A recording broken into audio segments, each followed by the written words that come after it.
Selanjutnya, strategi pengembangan kurikulum.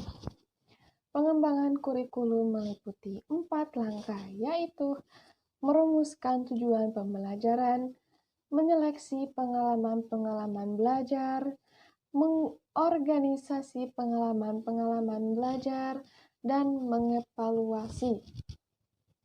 Merumuskan tujuan pembelajaran.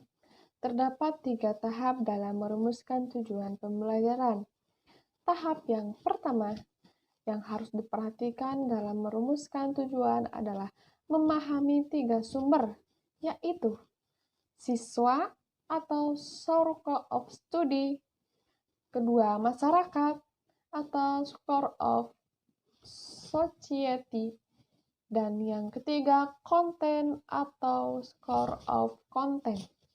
Tahap kedua adalah merumuskan tentatif general objective atau standar kompetensi atau SK.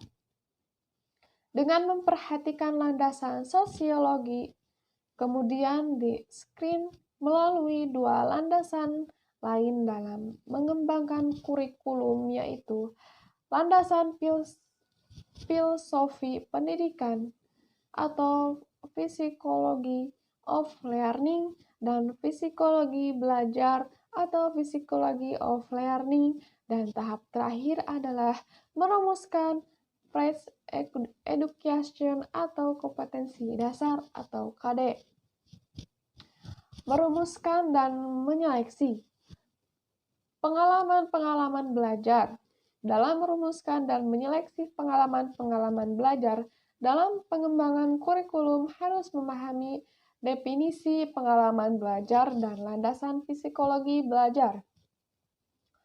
Pengalaman belajar merupakan bentuk interaksi yang dialami atau dilakukan oleh siswa yang dirancang oleh guru untuk memperoleh pengetahuan dan keterampilan.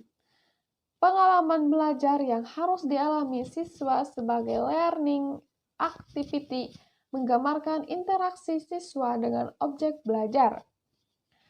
Mengorganisasi pengalaman-pengalaman belajar atau Organization of Learning Expression, perorganisasi atau desain kurikulum diperlukan untuk memudahkan anak didik untuk belajar. Dalam perorganisasian kurikulum tidak lepas dari beberapa hal penting yang mendukung, yakni tentang teori, konsep, pandangan tentang pendidikan, perkembangan anak didik, dan kebutuhan masyarakat.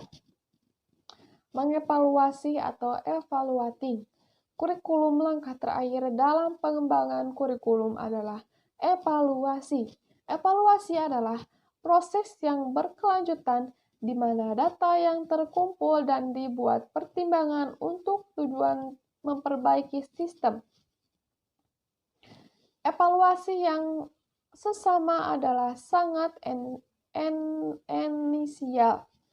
Dan pengembangan kurikulum, evaluasi dirasa sebagai suatu proses membuat keputusan, sedangkan riset sebagai proses pengumpulan data sebagai dasar pengambilan keputusan. Perencanaan kurikulum menggunakan berbagai tipe evaluasi dan riset. Tipe-tipe evaluasi adalah konteks, input, proses, dan produk.